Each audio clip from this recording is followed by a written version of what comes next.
Salam saudaraku, selamat pagi. Semoga kita semua dalam keadaan sehat dan penuh sukacita dalam Tuhan. Marilah kita menggunakan waktu sejenak untuk berdoa, membaca dan merenungkan firman Tuhan sebagai sumber kekuatan, inspirasi dan motivasi bagi kita hari ini, Rabu 18 Agustus 2021. Sebelumnya mari kita berdoa.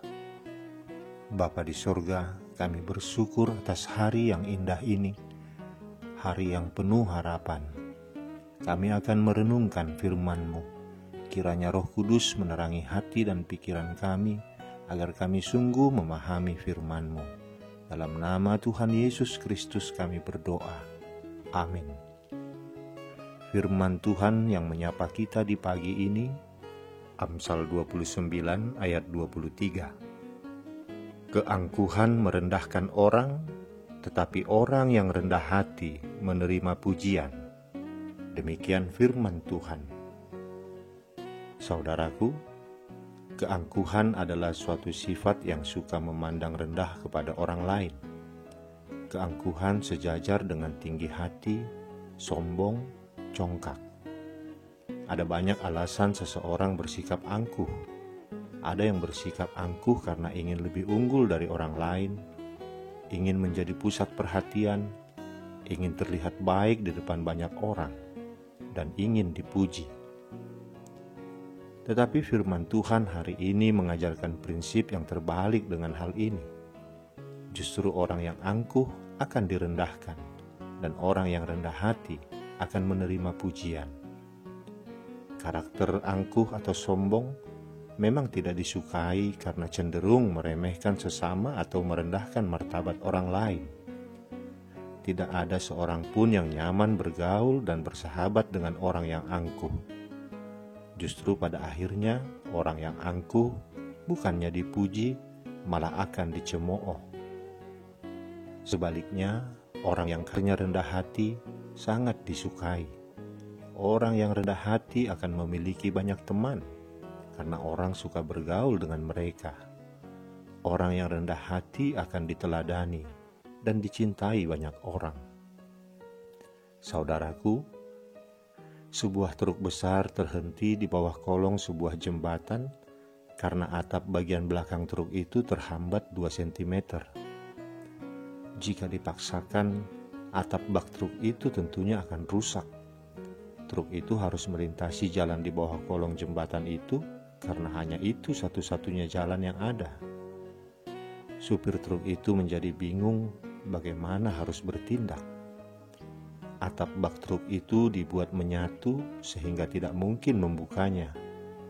Untuk memutar balik dan mencari jalan lain, rasanya sangat jauh. Dan lagi tempat yang dituju pun tinggal 10 km lagi di depan. Seorang anak kecil yang dari tadi memperhatikan datang mendekat lalu berkata, "Kempeskan saja bannya sedikit supaya truk ini bisa lewat." "Yes, ide yang brilian," kata supir truk itu. Lalu dia melakukan saran anak kecil itu dan akhirnya truk itu dapat melintasi kolong jembatan itu. Saudaraku, jika kita mau merendahkan diri sedikit saja, itu akan sangat menolong kita. Keangkuhan tidak saja menjauhkan kita dari orang-orang lain. Keangkuhan juga akan menjauhkan kita dari Allah. Kejatuhan Adam dan Hawa ke dalam dosa adalah karena keangkuhan. Mereka ingin sama dengan Allah. Oleh karena keangkuhan mereka, Allah mengusir mereka dari hadapannya. Allah sangat mengasihi orang yang rendah hati, mengasihi orang yang mengenal siapa dirinya. Prinsip kerajaan Allah selalu terbalik dengan prinsip yang diajarkan dunia. Jika kita menghidupinya, maka kita akan memperoleh berkat Allah. Mari kita menjadi orang yang rendah hati. Betapa bahagianya menjadi orang yang rendah hati. Tidak hanya manusia yang menyukainya, Allah pun mencintainya. Amin. Kita berdoa. Bapa di surga, terima kasih atas firman-Mu yang telah mengingatkan kami agar kami menjauhkan sifat angkuh dari dalam diri kami. Kami sadar sifat angkuh akan menjauhkan kami dari banyak orang, akan menjauhkan kami darimu.